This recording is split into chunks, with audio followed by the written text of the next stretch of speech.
Before we begin, please support the channel by subscribing, liking, and sharing this video.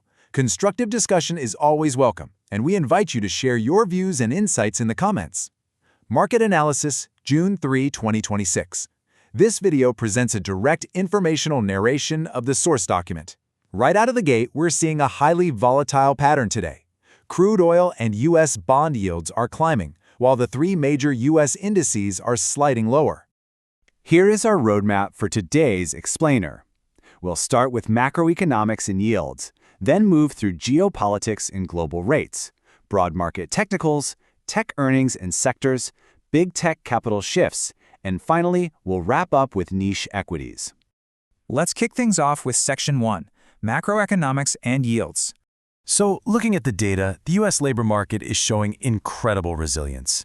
May's ADP employment data came in at 122,000 jobs. That actually crushes the market estimate of 110,000 and marks the strongest performance we've seen in 16 months. And this wasn't just an isolated spike.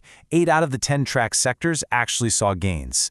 Now, while flat wage growth does slightly ease inflation fears, this robust report undoubtedly reinforces the Federal Reserve's higher-for-longer stance on interest rates. It also sets a highly optimistic tone for Friday's non-farm payrolls, where estimates are projecting 80,000 new jobs and unemployment holding at a historic low of 4.3%.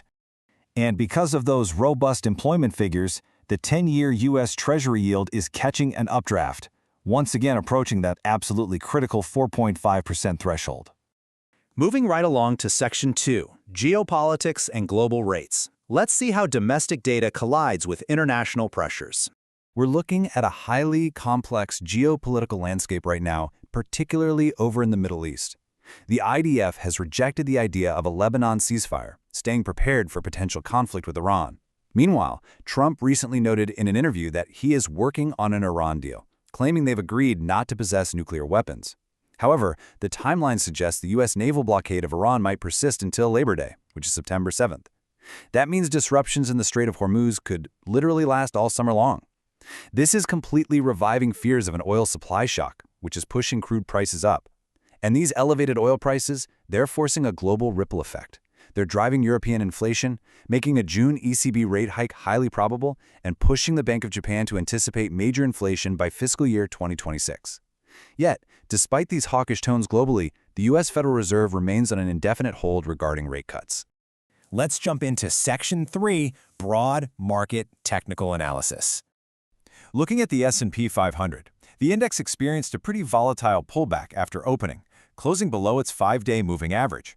However, the key swing support, the monthly moving average, is still pointing up. As long as the index holds above the 20-day moving average, the overarching bullish structure remains totally intact. That means current declines are really just normal pullbacks. Only a drop below that 20-day moving average would actually signal a weakening of the short-term uptrend. Following continuous historical highs, capital is definitely hesitating right ahead of the 7,600-point psychological barrier.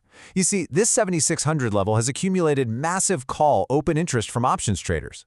So before the June 18th options expiration, or OPEX, this level acts as a strong magnet, drawing the index toward it while also serving as a natural shock absorber against a sudden market plunge.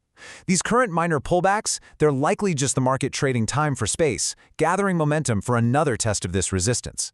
But here's the catch. If bulls fail to firmly hold that 7,600 level after June 18th, the underlying options market dynamics, specifically the gamma release, will actually flip. That would turn this 7,600 level into a tough ceiling of short-term resistance.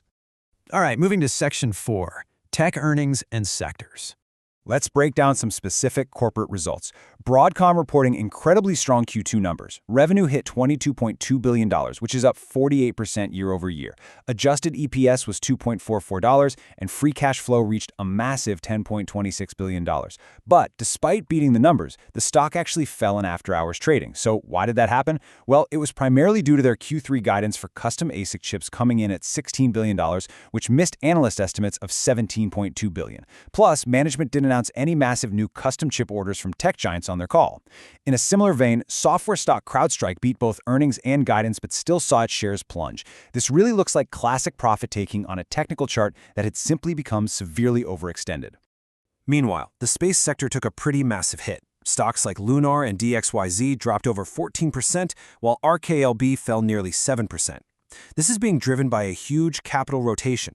Funds are essentially cashing out of these stocks, crypto, and even the Magnificent Seven, stockpiling their cash to buy into the highly anticipated June 12th SpaceX IPO, which is reportedly priced at $135 per share.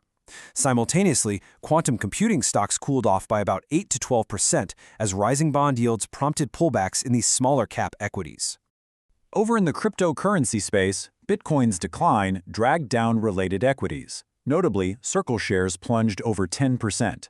This drop is basically a 1-2 punch. Reports of insider selling, combined with a severe, looming competitive threat. Stripe, Visa, MasterCard, and potentially Coinbase are reportedly nearing the launch of a joint stablecoin platform. As you can imagine, this presents a massive, direct challenge to Circle's core business. On the flip side, Navitas Semiconductor surged over 19%, riding the AI infrastructure wave after announcing an 800-volt ecosystem partnership with NVIDIA. The stock is now up a staggering 332% year-to-date. At Computex 2026, the company's CEO noted that power delivery is now the single most critical challenge for building next-generation gigawatt AI factories. But a quick word of caution here. Despite this incredibly strong fundamental narrative, the short-term gains are exceptionally high, which absolutely brings significant valuation risks that investors need to monitor closely. Now let's look at Section 5, Big Tech Capital Shifts. We are witnessing a fundamental shift in how big tech is funded.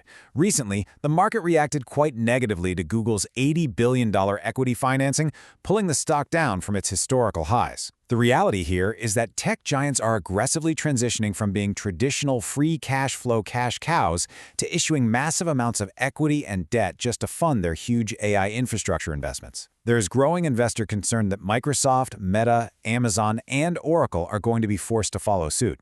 As their free cash flows shrink to pay for AI, the underlying valuation logic for these entire companies is fundamentally changing. Looking specifically at Microsoft, we can see a very precise technical sequence unfolding. The stock experienced a false breakout, surging past its annual moving average for 3 days before failing to hold the line and dropping sharply. Right now, it's testing support at the 6-month moving average. If it stabilizes here, it could retest that annual line. But if the 6-month support breaks, there is a serious risk of it falling to test the 50-day moving average. Broadly speaking, software stocks are suffering across the board right now, as capital rotates out of software and into AI hardware, and as liquidity gets drained ahead of that upcoming SpaceX IPO. Building on that software decline, there's a real contagion risk linked to the private credit market. Cliffwater reported that its private credit funds faced over 17% in redemption requests, which is actually larger than the first quarter, triggering renewed market panic. As a result, shares of alternative asset managers like Blackstone, KKR, and Apollo absolutely plummeted. So why does this matter?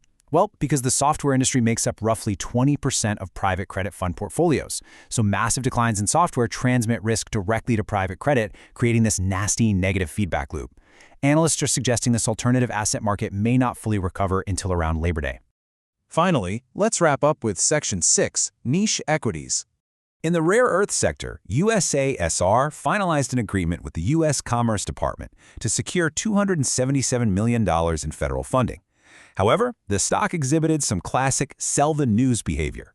Even though the news was objectively good, investors who bought in early sold off their shares to lock in profits, causing the stock to pull back from its recent highs right after the announcement. And finally, GameStop experienced a highly volatile session, opening high but pairing gains to close up 6%. The company beat Q1 earnings expectations and approved a massive $2 billion stock buyback program. Bulls view this as a squeeze on short sellers, while skeptics just see it as a distraction from core business execution. Additionally, GameStop increased its stake in eBay from roughly 5% to 7% as part of an ongoing hostile takeover attempt.